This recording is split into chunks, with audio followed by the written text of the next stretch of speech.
apareciendo cada vez más por estos conceptos de las éticas médicas y las moralidades, y esto se define en general como el compromiso con los intereses del paciente. Y este tema, por primera vez lo escuchamos en una charla del doctor Belfort en Valdivia el año 2003, cuando dice el profesionalismo es colocar primero los intereses del paciente, incluso por sobre los intereses del médico. Es algo que en esa época se veía como medio raro, esto fue una conferencia plenaria, pero que indirectamente hoy día cada día más cobra más pacientes. Y en el fondo, el paradigma que había antiguamente es que, bueno, la medicina pública no es fuente de ingresos médicos, pero en general el médico chileno en muchos años fue un servidor público y la verdad es que uno trataba de salir solamente para llegar a los hospitales, pero estos paradigmas han ido cambiando. Por un lado, no está la medicina pública como una prioridad, pero también la medicina pública hoy día también es fuente de ingresos. Y eso uno tiene que entenderlo desde los dos puntos de vista. La prevención de ceguera en ninguna parte del mundo es gratis.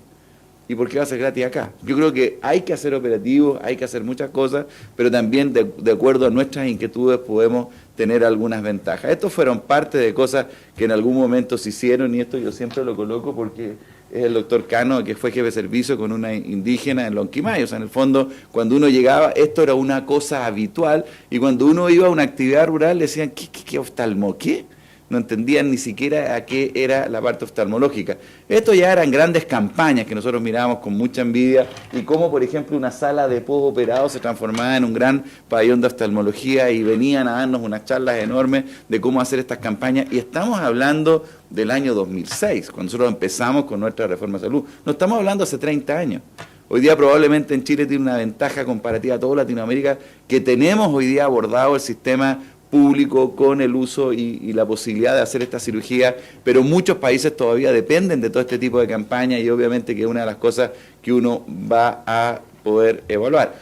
Pero sí han habido grandes cambios en lo que es la área de la medicina privada. Yo creo que eso, lo que uno antiguamente hablaba de que era algo utópico, hoy día ya francamente no es tanto y existe la tendencia a hacer lo que se llama una cultura de red donde definitivamente vienen todas estas cosas a quitarnos un poco lo que nosotros antiguamente estábamos haciendo y definitivamente aquí hay dos cosas que hay que concretar, las unidades gremiales y el defender las competencias, como fue en general la conclusión de la reunión gremial de ayer. Si nosotros no defendemos nuestras competencias, aquí nos van a pasar con una aplanadora, pero no tengan ninguna duda, porque detrás de la contraparte no están las personas, están las industrias de repente, ¿no es cierto? Entonces, ¿cuáles son los deberes en general que uno tiene con el paciente? Bueno, la educación médica continua, sin ninguna duda, la derivación oportuna, el proceder ético y el actuar transparente. Y todo esto en el fondo lo quiero en alguna medida desglosar un poco más.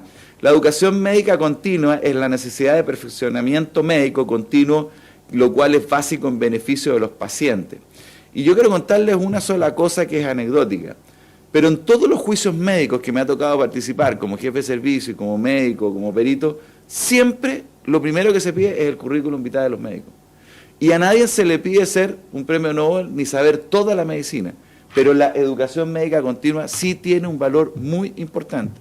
Así que no pierdan ese concepto a lo largo de todo, porque hoy día la medicina está cambiando y en 5 años atrás no es nada lo que hoy día estamos viendo. Los cambios en diabetes, las inyecciones intravítreas, lo que significa en glaucoma, los tratamientos precoces, todo ha ido cambiando. Lo otro es la derivación oportuna. Nosotros tenemos que entender que vamos a tener mucha incapacidad de resolución, siempre, y en toda la vida, por dudas diagnósticos, el tratamiento no tiene efecto, cirugías de alto riesgo, falta de habilidad, etcétera. No nos olvidemos de la derivación, y los pacientes lo agradecen. No es alguien que vaya a estar acusándolo a ustedes porque no tomaron una segunda opinión o porque no lo derivaron a alguien que definitivamente tiene mucho más expertise, y uno tiene que tener un concepto que yo lo escuché una vez del doctor Hutchinson, un gran glaucomatólogo en Murphy, que nos dio una tremenda charla de cómo manejar el glaucoma y lo único que decía, oiga, caminen un poco más, ese es el único factor protector del glaucoma. Pero hay alguien que sabe más que yo, y no sé quién es, por favor, levanten la mano, por supuesto nadie la levantaba, y eso él reconocía su ignorancia frente a un tema que hasta el día de hoy, hasta los grandes expertos dicen todavía no sé mucho.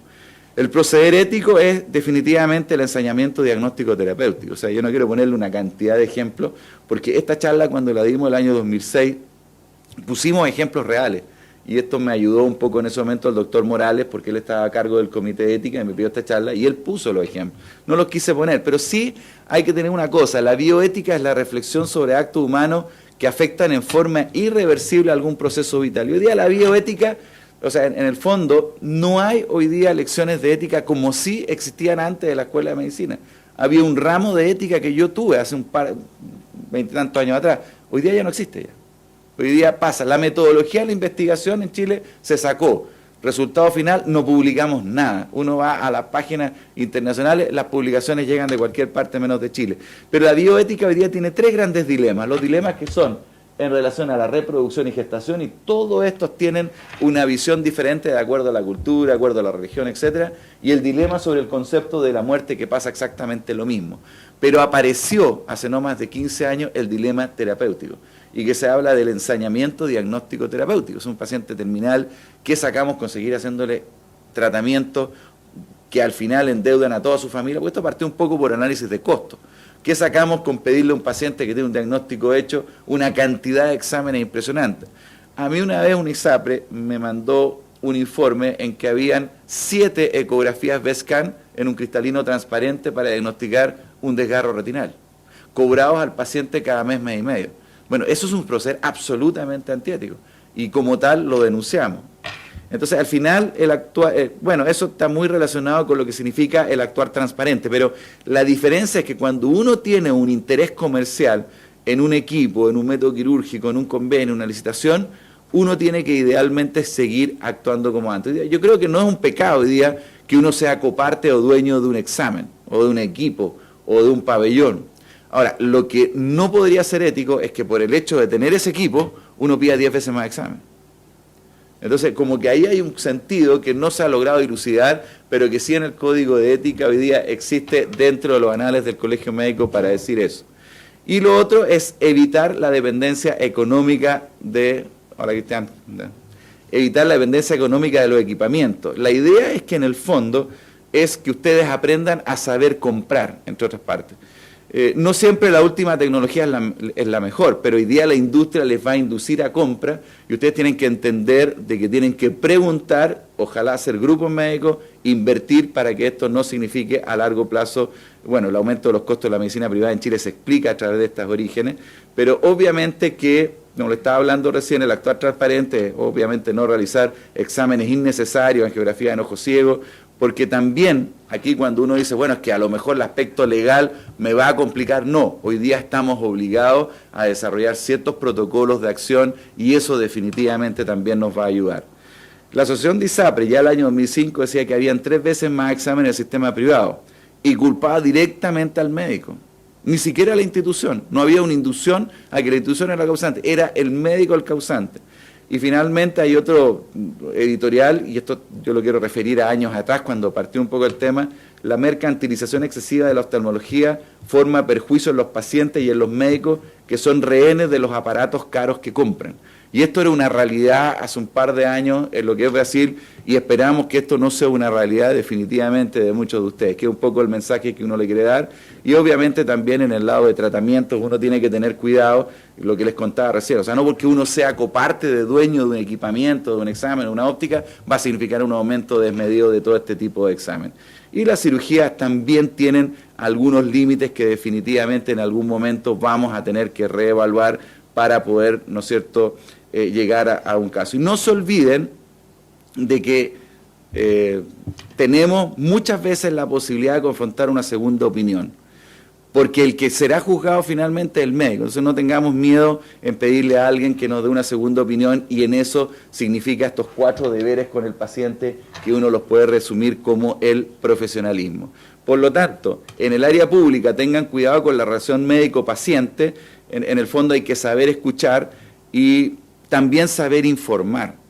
Cuando uno ve las críticas que se nos hacen y muchas veces uno las escucha, es que el médico estaba muy rápido, no escuchó o no dice nada y no habla. Hay una editorial en el diario regional que decía, necesito un médico que hable. Y la verdad es que cuando uno empieza a ver eso, empieza a darse cuenta. Y el apoyo a los programas sociales, bueno, hemos visto que hay muchas cosas que no nos podemos olvidar. Y la idea final del sistema público no es gastar menos, sino que gastar mejor y más eficiente, como lo vimos ayer en todo el panel de lo que es la catarata. Y en el área privada hay que tener también cuidado con la relación médico-paciente, pero evitar las falsas expectativas. La causa principal de juicios médicos en Chile durante muchos años fue no cubrir las expectativas de los pacientes, más allá que el hecho, digamos, que el abogado esté esperando afuera de una clínica al paciente. Así que eso lo tienen que tener, la derivación oportuna y uso racional de la tecnología médica y la indicación quirúrgica en forma adecuada. Todo actuar médico puede ser expuesto, eso es lo que yo les digo, finalmente genera desprestigio médico, no solo el colega, sino que de toda la profesión. Y bueno, aquí habían algunas cosas como que los médicos también lloran, porque obviamente a nosotros hemos sido parte de todo este vorágine que en general está orientado un poco a que todas las culpas dependen del médico y la falta de atención oftalmológica depende del oftalmólogo, no depende de un sistema, no depende del ministro, no depende de nada. Y eso fue un cuento que nosotros llegamos por muchos años a tenerlo encima. Esto es un poco, hoy día vamos a tener al doctor Bello del Falmet que nos va a decir, bueno, ¿qué pasa hoy día? Yo no tengo una actualización hoy día de lo que pasa con los juicios médicos, pero en ese momento, ¿no es cierto?, gran parte de ello estaba en forma directamente relacionado o con las expectativas de no cumplir lo que se le había prometido o el comentario de otro médico. O sea, en el fondo estamos judicializando la medicina de los resultados. Y eso hay que tener un poco de cuidado con el paciente para que en definitiva el paciente no termine siendo una amenaza en la práctica médica. Uno entiende que de repente de 3.000 pacientes va a haber uno complejo, complicado, de personalidades raras. Eso es real, porque hoy día existe, hay un empoderamiento mucho de la población, pero las cosas bien en realidad nos van a salvar de muchos eventos adicionales. Esto es una reflexión de un decano de medicina en ese momento, que antes era un médico, hoy día un prestador de salud, antes practicaba la medicina, hoy día tengo un sistema gerenciado, antes tenía una lista de clientes. Entonces, en el fondo hay un cambio importante en la medicina y la idea es que nosotros en el fondo nos subamos un poco a este tren y también sepamos actuar adecuadamente, porque todo lo que nosotros hagamos en realidad definitivamente nos puede caer en contra nuestro, y esto es lo que es el actuar de profesionalismo. Decía, antes solía ser médico, ahora no sé lo que soy. Ese es el decano de medicina de la Universidad de Buenos Aires el año 2008. O sea, en el fondo estamos pensando en que estos cambios importantes también nosotros en alguna medida tenemos que llevarlo a cabo con nosotros. No sé si hay algún comentario. Cristiano, doctor Verdaguer, mucho gusto de tenerlos presentes.